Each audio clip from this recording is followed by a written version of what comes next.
The desert wind changed first. It carried a strange warning through the canyons of northern New Mexico, the kind that made even the animals fall silent. Hannah Price felt the shift in the air before she heard the hoofbeats behind her wagon. She did not know why, but something inside her whispered that her life was about to turn in a direction she could not stop. The sun was setting fast. The sky burned gold and orange over the rough land as Hannah struggled to push her broken supply wagon off the trail. She had been traveling alone toward Fort Alden, hoping to find work as a schoolteacher. Her money was almost gone. Her courage was thinning. And her fear, though quiet, was always close. When the wagon wheel snapped in a deep rut hours ago, she knew she was in trouble.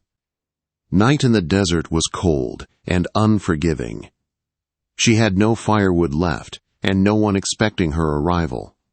Her horse was tired. She was tired. And the desert did not care about either. Then the hoofbeats came again, slow, steady, intentional. Hannah turned, heart leaping up into her throat. A lone rider approached through the falling light, his outline sharp against the glowing sky. He sat tall on the horse, his long dark hair moving in the wind like a banner. Silver glinted on his wrist where the last light touched him. When he stopped a few feet away, she finally saw his eyes, dark, steady, unreadable. The kind of eyes that saw everything and revealed nothing. He was Navajo. She recognized the woven sash around his waist, the turquoise at his neck, the quiet confidence in the way he held himself. "You are far from any town," he said in calm English, his voice deep and low. "My wagon broke," Hannah said. "I was trying to reach Fort Alden before dark." He looked at the wagon, then at her, then back at the wheel. "It will not move tonight. And you cannot stay here." The cold was already crawling up her arms.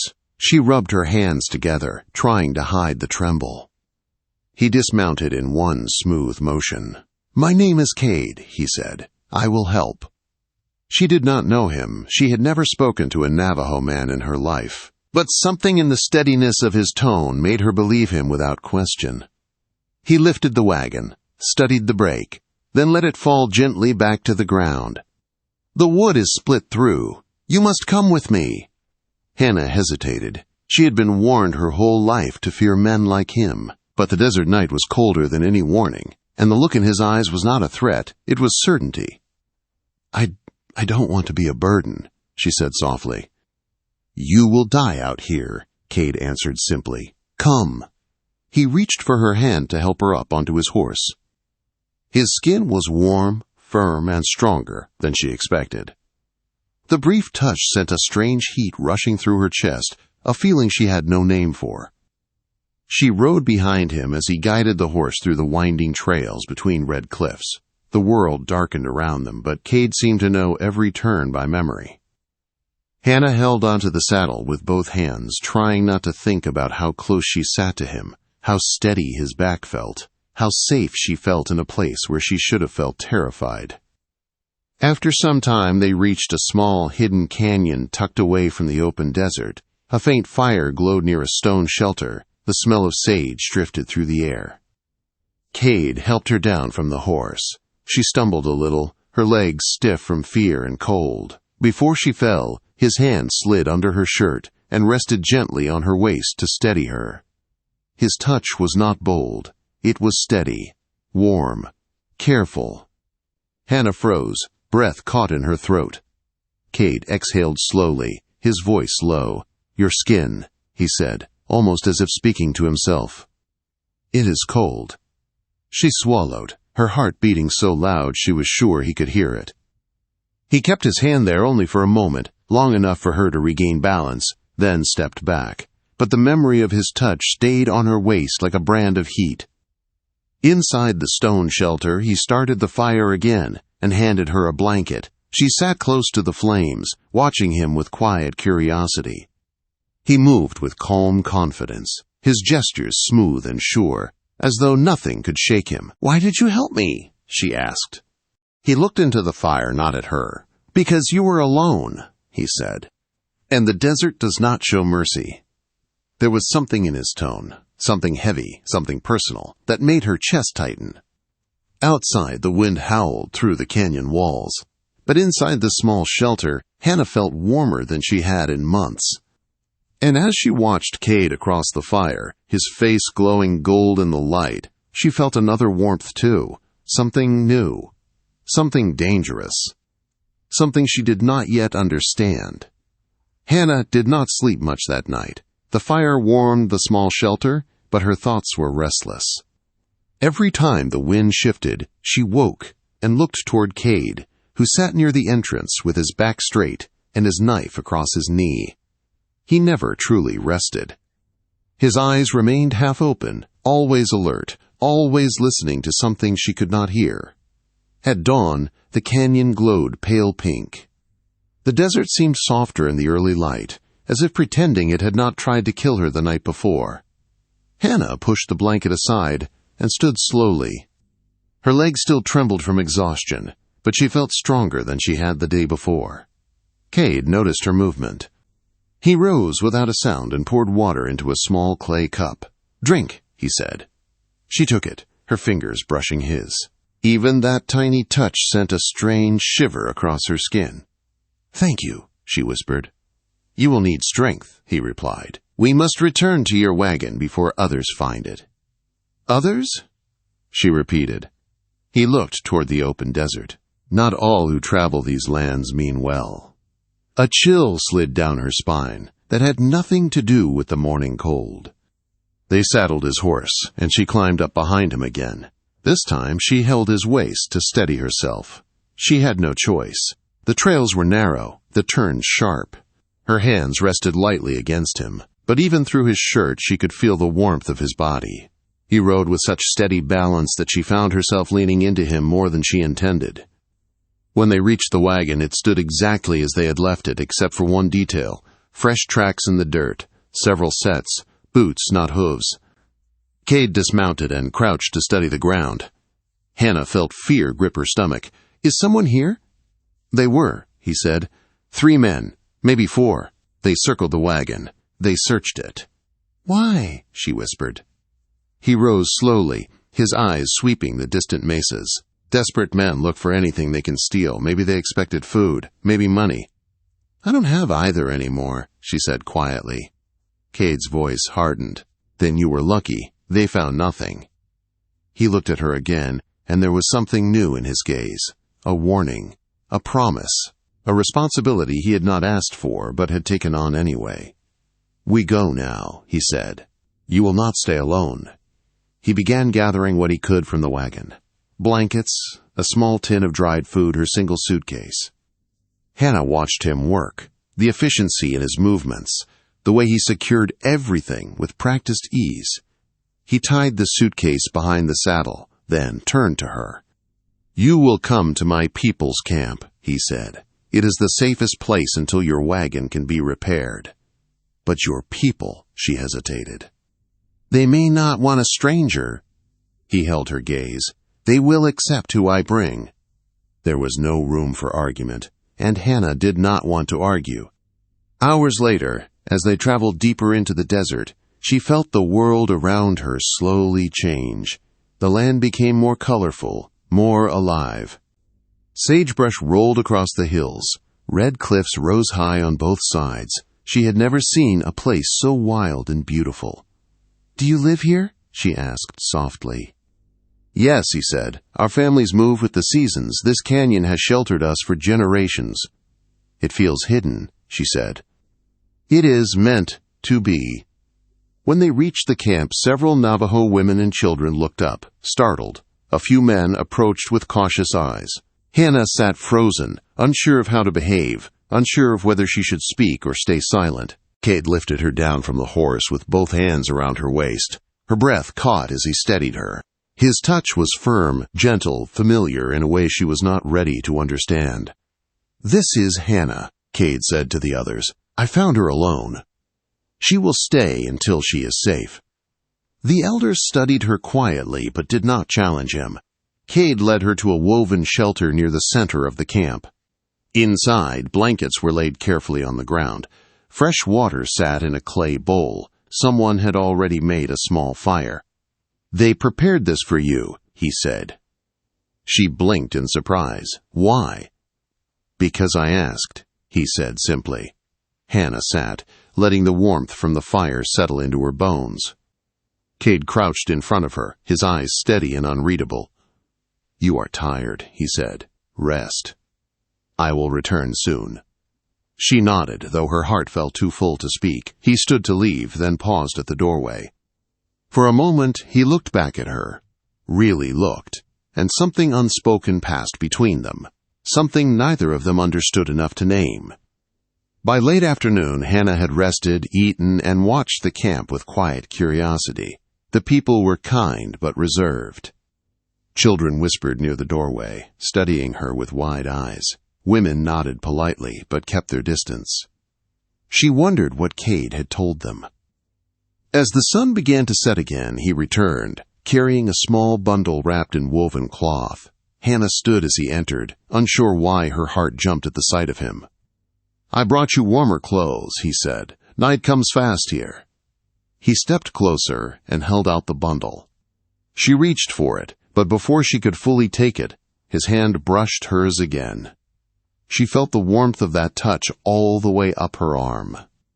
"Hannah," he said quietly, his voice lower than before, "you survived because you were not afraid to trust a stranger." "I trusted you," she whispered. "Yes," he said, "and now I must decide what to do with that trust." Her breath caught. The fire crackled softly between them. Outside, the desert wind rose, carrying the scent of sage into the shelter. Cade stepped closer, his shadow merging with hers. "We are from different worlds," he said, "but something in me sees you. I do not know why." Hannah swallowed hard. "I feel it too." He reached out slowly, his hand lifting as though guided by something beyond his will. His fingers brushed her waist again, right where they had steadied her that morning. His touch was warm, reverent, careful. Her heart raced. Cade dropped his hand and stepped back sharply, as if fighting something inside himself. "This is not the moment," he said, his voice rough. "Not yet." But his eyes told a different story. A promise. A warning. And a beginning. For the next several days, Hannah began to learn the rhythm of life in Cade's camp. The people here rose with the sun, cooked over small fires, tended to their animals, and spoke to one another with a quiet understanding she had never seen before. No one hurried. No one raised their voice. It was a world shaped by patience and respect, and she felt herself breathing easier in it. Still, she felt out of place until Cade was near. Whenever he stepped into view, something in her chest lifted, like a door opening. He did not hover over her. He did not treat her like a burden. But he watched her with an attentiveness that said he took responsibility for her safety, and maybe something more. One cool evening, Hannah walked toward the edge of the camp where the land opened into a wide view of the desert. The sunset spilled across the sky in streaks of gold and red, painting the world in fire. She wrapped a borrowed blanket around her shoulders and stood quietly, watching the colors fade. The desert looked endless, beautiful but lonely. She wondered what her life would be next. She wondered where she belonged. She did not hear Cade approach, but she felt him, his presence warm behind her like a heat she instinctively leaned toward. "This place gives peace," he said. She nodded. "It makes me feel very small, but not in a bad way." Cade stepped beside her, close enough that their arms almost touched. "When my people feel lost, we come to the high places. The land reminds us who we are." Hannah turned to him. "Do you feel lost?" He looked at her with eyes that held years of stories she couldn't imagine. "Not until you arrived." She swallowed, unsure what he meant, unsure what he felt, unsure what she should feel in return. Cade looked back toward the sunset. "I did not expect trouble the day I found you," he said. "But trouble follows those who travel alone, and those who were near your wagon, they did not give up." Her heart pounded. "They followed us?" "Yes." A deep fear tightened Hannah's throat. Will they come here? They might, he said. Men who take what is not theirs do not stop until they are forced to. Hannah reached out and gripped his sleeve without thinking. Cade, I don't want anyone here hurt because of me. He turned to her fully then, the last light catching the strong lines of his face. You are not the reason they will come, their greed is. He paused. And I will not let them touch you. Something warm unfurled in her chest. Something steady. Something safe. The sun dipped below the horizon, leaving only a band of fading gold. Cade stepped closer, the blanket around her brushing lightly against his hand. She didn't move. She didn't want to. Hannah, he said softly, you do not understand what it means when a man brings someone into his people's home. She breathed in, her voice barely above a whisper. Then tell me. He held her gaze as if weighing every word. It means he is responsible for your safety, your comfort, your future. It means you are under his protection. Her pulse quickened. Do you regret bringing me here? No, he said instantly. I regret nothing. Silence settled between them, deep and full. Then a shout came from across the camp. One of the men pointed toward the canyon entrance. Dust rose in the dim light, several riders approaching fast. Cade's expression changed in an instant. He looked at her with a fierceness she had never seen before. Stay behind me, he said. He placed his hand on her waist again, not gentle this time, but firm, steady, guiding her behind him with a promise in his touch. His fingers rested there for only a moment, but Hannah felt it like a shield wrapping around her. The riders grew closer, their silhouettes sharp in the fading light. Hannah's breath shook as she saw their guns glint. Cade stepped forward, his jaw set, shoulders squared. Several Navajo men joined him, forming a line at the entrance of the camp. Hannah stayed behind them, gripping the blanket against her heart. The riders slowed. 4 rough-looking men dismounted, eyes scanning the camp before settling on her. There she is, one of them said. We came for what was left in her wagon. Cade's voice was ice. Nothing there belongs to you. The man sneered. You think we're afraid of a few Navajo? You should be, Cade answered. The leader took a step forward, hand on his gun. She owes us. She has something we want. Hannah felt sick. I owe you nothing, she said, her voice shaking. Cade did not take his eyes off the men. You will ride away now, he said, or you will not ride away at all. For a long moment, no one moved. The air felt stretched tight, ready to snap. Then one of the men made a mistake. He reached for his gun. Cade moved before Hannah even saw him start. The other Navajo men stepped in as well. The fight was fast, sharp, and over in seconds. When it ended, the outlaws staggered back, defeated, their weapons kicked away, their pride broken. Go, Cade said. They mounted their horses and fled into the dark. The camp slowly relaxed. People returned to their homes. The danger was gone. Cade turned to Hannah then, breathing hard, eyes still burning with the fire of the fight. He stepped closer until she could feel the heat of him again, the same heat she felt the night he steadied her by the wagon. You are safe, he said quietly. Her breath trembled, because of you. His hand rose again, slower this time. It brushed the blanket aside, found her waist, and rested there the same way it had the first night. Warm, careful, sure. Hannah, he said, his voice low, I cannot ignore what I feel. She looked up at him, her heart thundering inside her chest. I don't want you to.